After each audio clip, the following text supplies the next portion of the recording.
Okay, ಇವಾಗ ದುಡ್ಡು ನಾನು ಆಗಲೇ ಹೇಳಿದ್ನಲ್ಲ 5.76 ಕೋಟಿ ಹಣ ಸೀಸ್ ಮಾಡಿದ್ದಾರೆ ಅಂತ.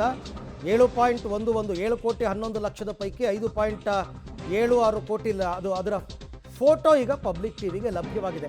ಆ ಸೂಟ್ ಕೇಸ್ ನೀವು ಆಗಲೇ ವಿಡಿಯೋ ನೋಡ್ತಾ ಇದ್ರಲ್ಲ, ರಿಕವರಿ ಆಗಿರೋ ಸೂಟ್ ಕೇಸ್ ಅಷ್ಟೇ ನೋಡಿ. ದುಡ್ಡನ್ನೆಲ್ಲ ಈಗ ಅವರು ಪಬ್ಲಿಷ್ ಮಾಡಿದ್ದಾರೆ, ಈಗಾಗಲೇ ತೋರಿಸಿದ್ದಾರೆ ಎಷ್ಟು ದುಡ್ಡನ್ನು ರಿಕವರಿ ಮಾಡ್ಕೊಂಡಿದ್ದೀವಿ ಅನ್ನೋದನ್ನು ಓಪನ್ ಆಗಿ ಪೊಲೀಸ್ ಕಮಿಷನರ್ ಅವರೇ ಹೇಳಿದ್ದಾರೆ. ಇದನ್ನು ಸಂಬಂಧಪಟ್ಟ ಬ್ಯಾಂಕಿಗೆ ತಲುಪಿಸ್ಕೊಡ್ತಾರೆ, ಆಮೇಲೆ ಅವರು ಅದನ್ನು ಕ್ಲೈಮ್ ಮಾಡ್ಕೋಬಹುದು.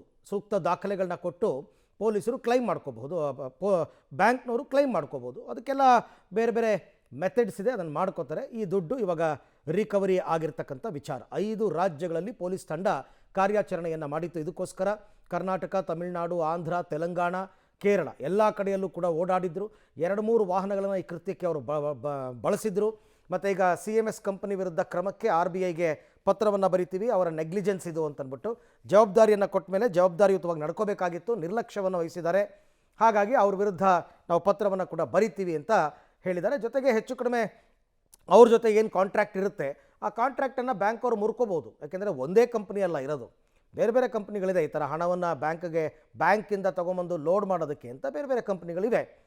ಸೊ ಈಗ ನೋಡಿ, ಅಲ್ಲಿ ನೋಡ್ತಾ ಇದ್ದೀರಲ್ಲ ದೃಶ್ಯದಲ್ಲಿ, ಪೊಲೀಸ್ ಕಮಿಷನರ್ ಅವರ ಸಮ್ಮುಖದಲ್ಲೇ ರಿಕವರಿ ಆದಂತಹ ಹಣವನ್ನು ತೋರಿಸ್ತಾ ಇದ್ದಾರೆ ನೋಡಿ. ಆ ದುಡ್ಡು ಅಲ್ಲಿ ಅವರು ಅದನ್ನು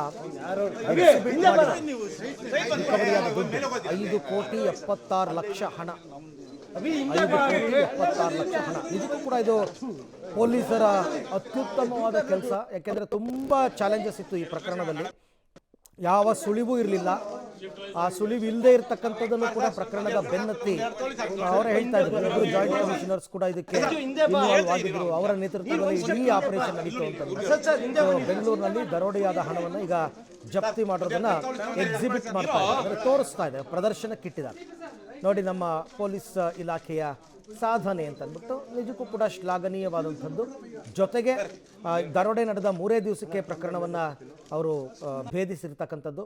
3/4 ಭಾಗ ಹಣವನ್ನು ರಿಕವರಿ ಮಾಡಿಕೊಂಡಿದ್ದಾರೆ. ಇನ್ನೂ ಸ್ವಲ್ಪ ಹಣ ರಿಕವರಿ ಆಗಬೇಕು, ಇನ್ನೂ ಒಂದು 5 ಜನ ಸಿಗಬೇಕು ಈ ಪ್ರಕರಣದಲ್ಲಿ. ಯಾರ್ಯಾರು ದರೋಡೆಯಲ್ಲಿ ಡೈರೆಕ್ಟಾಗಿ ಭಾಗಿಯಾಗಿದ್ದರು ಅವರು. ಸೊ ಅವರೆಲ್ಲರನ್ನೂ ಕೂಡ ನಾವು ಹಿಡಿತೀವಿ ಸದ್ಯದಲ್ಲೇ ಅಂತಕ್ಕಂಥ ಮಾತನ್ನು ಕೂಡ ಈಗ ಪೊಲೀಸರು ಆಡಿದ್ದಾರೆ. 3 ಆರೋಪಿಗಳನ್ನು ಬಂಧಿಸಲಾಗಿದೆ. ಉಳಿದ 5 ಹುಡುಕಾಟ ಈಗ ನಡೆದಿದೆ. ಅದರ ಜೊತೆಗೆ ಗೋವಿಂದಪುರ ಠಾಣೆಯ ಪೇದೆ ಅಣ್ಣಪ್ಪ ನಾಯ್ಕ್ ಮತ್ತು CMS ಕಂಪನಿಯ ಮಾಜಿ ನೌಕರ ಝೇವಿಯರ್ ಮತ್ತು ಗೋಪಿ ಅನ್ನೋಂಥವ್ರೊಬ್ಬರು ಎಲ್ಲರನ್ನೂ ಕೂಡ ಈಗ ಬಂಧಿಸಿರ್ತಕ್ಕಂಥದ್ದು ಗೊತ್ತಾಗ್ತಾ ಇದೆ. ಮತ್ತು ಅವ್ರು ಯಾರು ಅಂತಂದ್ಬಿಟ್ಟು ಸೈಡ್ನಲ್ಲಿ ನೀವು ನೋಡ್ತಾ ಇದ್ದೀರಲ್ಲ ಫೋಟೋಗಳು, ಯಾರ್ಯಾರು ಭಾಗಿಯಾಗಿದ್ದರು ಅಂತ, ಅವರೇ ಇವರೆಲ್ಲರೂ ಕೂಡ ಈ ನೇರವಾಗಿ ದರೋಡೆ ಪ್ರಕರಣದಲ್ಲಿ ಭಾಗಿಯಾದವರು.